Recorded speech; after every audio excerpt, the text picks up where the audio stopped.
Guys welcome back to my channel Priya blog. সাহেবকে তোমরা সবাই খুব ভালো আছো। তো গাইস দেখো, এদিকে আমি শাড়ি পরে নিয়েছি জল ভরতে যাওয়ার জন্য। আর এখন টাইম হয়েছে দুপুর 2টা। তো চলো এখন শাড়ি পরে রেডি আমি, আর প্রিন্সকে রেডি করে দিলাম। তারপরে এখন আমি মেকআপ করতে বসছি গাইস। তো দেখো মামাদের খাটের মধ্যে বসে পড়েছি মেকআপ করতে। আর আমি কিন্তু বাড়ি থেকে সব কিছু জিনিসপত্র সঙ্গে করে নিয়ে এসেছি এখানে, যে বারবার যাওয়া আসা, এমনিতে কিন্তু আসতে অনেকটা লেট হয়ে গেল। তো দেখো এখানে আমি মেকআপ করে নিচ্ছি। বিয়েবাড়ি বুঝতেই পারছো, একটুতে রেডি হতেই হবে। যতই খারাপ হয়ে যায়, যত অসুবিধে হোক, একটু রেডি হতে হবে। তো দেখো এখানে আমি মেকআপ করে নিচ্ছি, আর খুব কিন্তু অসুবিধে হচ্ছিল।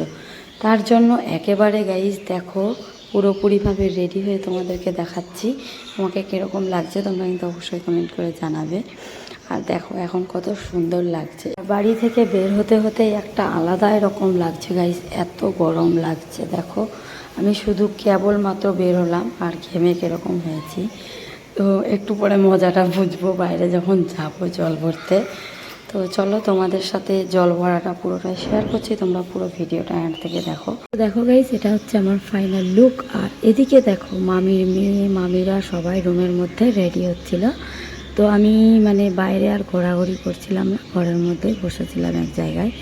প্রচণ্ড গরম, বুঝতেই পারছো। তারপরে চলে আসলাম আমি মাসিদের বাড়িতে। আর এখানে দেখো এখন সবাই জল ভরতে বের হবে।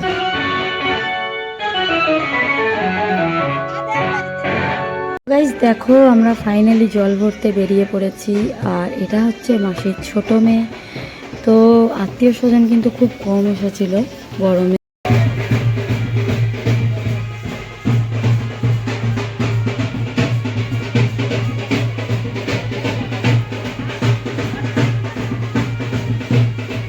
প্রথমেই চলে আসলাম আমরা মাসিদের বাড়ির পাশে একটা বাড়িতে। তো এখানে মন্দির আছে ওদের বাড়িতে।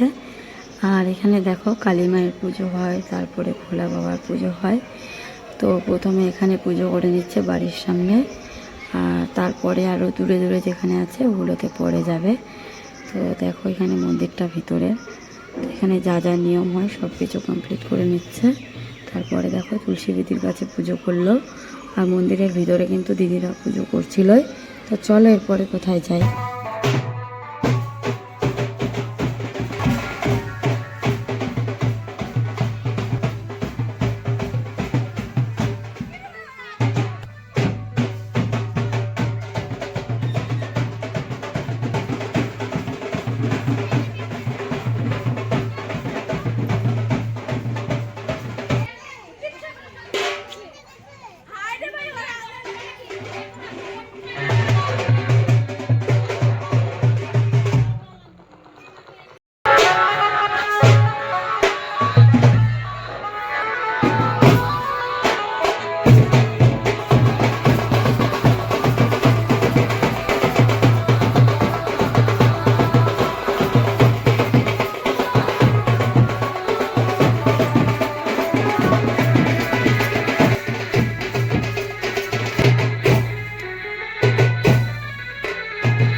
গাইস দেখো এদিকে আমার অবস্থাটা, আমি একা একা যাচ্ছি, হাঁটতেও পারছি না ঠিক করে, একটা গলির মধ্যে আছি এখন। তো এখন চলে আসলাম যেখানে আমাদের অষ্টপ্রহর হয়। হ্যালো গাইস, তোমাদেরকে ভিতরে দেখাচ্ছি এখন মন্দিরে অষ্টপ্রহর হয়, যেখানে লোকগুলো নাচানাচি করছে এখানে। আর এর আগে ভোলা বাবার কাছে পুজো দিল, কালী মায়ের কাছে, মনসা মায়ের কাছে, মানে দিদিদের যেখানে যেখানে মন্দির আছে সব কিছুতেই পুজো দেওয়া হলো। তারপরে দেখো তোমাদেরকে দেখানোর জন্য চলে আসলাম আমি অষ্টপ্রহরের মন্দিরের ভিতরে। তো দেখো এখানে রাধা কৃষ্ণর বড় বড় মূর্তি আছে। তো এখানে পুজো করা কমপ্লিট হলো। তারপরে ভাবছিলাম আমরা এখানে জায়গাটা খুব সুন্দর, তো সবাই মিলে ফটো তোলা হোক। তো ফটো তোলার পরে চলে আসলাম আমরা আরেক জায়গায়, এখানে সরস্বতী মায়ের পুজো হয়।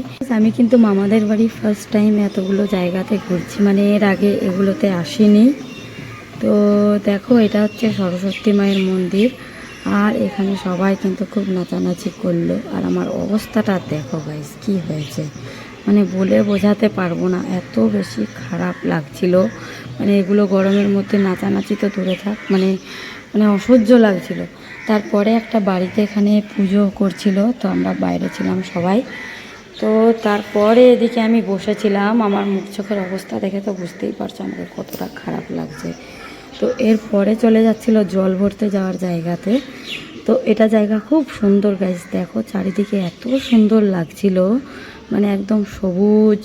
তো মাঠ দিয়ে আসতে হয়, আর দেখো জায়গাটা কত সুন্দর লাগছে। তো আমরা দুপুরের টাইমে এসেছিলাম গাইস, তার জন্যই বেশি খারাপ লাগছিল। তো এই পুকুরের মধ্যে বলে নাকি জল ভরবে দিদিরা, তো পুকুরের মধ্যে কিন্তু খুব কম জল ছিল। তো দিদি বলছিল যে নদীতে যাবে।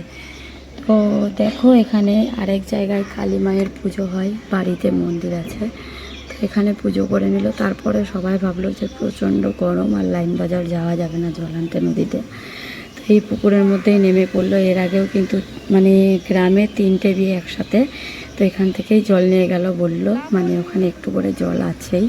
তো আমি আর গেলাম না, মানে এত পরিমাণে খারাপ লাগছিল গাইস। এখানে বসেছিলাম আমি, আর এখানে দিদিরা সবাই মিলে গিয়ে, মানে দেখো তোমরা একটু জায়গা শুধু ডোবার মতো হয়ে গেছে, আর ওখান থেকেই মানে জল নিয়ে নিল একটু করে সবাই। মানে লাইন বাজার অনেক দূরে হয়ে যাচ্ছে গাইস, আর বাচ্চা কাচ্চা নিয়ে এত দূরে মা আবার নেই, মারা আশীর্বাদ করতে চলে গিয়েছে।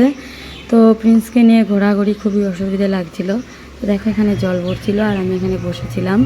তো আমার অবস্থাটা বুঝতেই পারছো, আর কি বলবো, এত খারাপ লাগছিল আমাকে, মানে প্রচণ্ড গরম। তো এখানে জল ভরছে, আর এখন চলে যাব বাড়িতে। আমরা কিন্তু 2-2.5 ঘন্টা কিন্তু বাইরে থাকলাম, মানে এখন টাইম হয়ে গেছে 4:30। তো এখন চলে যাব বাড়িতে। আর তোমরা কিন্তু অবশ্যই কমেন্ট করে জানাবে গাইস ভিডিওটা কীরকম লাগলো। ভিডিওটা ভালো লাগলে লাইক করতে না, চ্যানেলটিকে অবশ্যই সাবস্ক্রাইব করে দিবে। তো বাড়িতে এসে দিদিরা এখানে এত নাচানাচি করছিল এগুলো গরমে, আমি কিন্তু একটু স্নান করে ফ্রেশ হয়ে ঘরে ছিলাম। তো আমার কি যেন নিয়ম আছে বৌদির, তো এখানে ডেকেছিল মামি। তো দেখো গাইস এগুলো গরমে এক একজনের অবস্থা, ভাইয়ের বিয়ে বলে কথা, একটু তো এনজয় করতেই হবে সবাইকেই। তো চলো এরপরে তোমাদের সাথে দেখা হচ্ছে বরযাত্রী ব্লগে। বাই।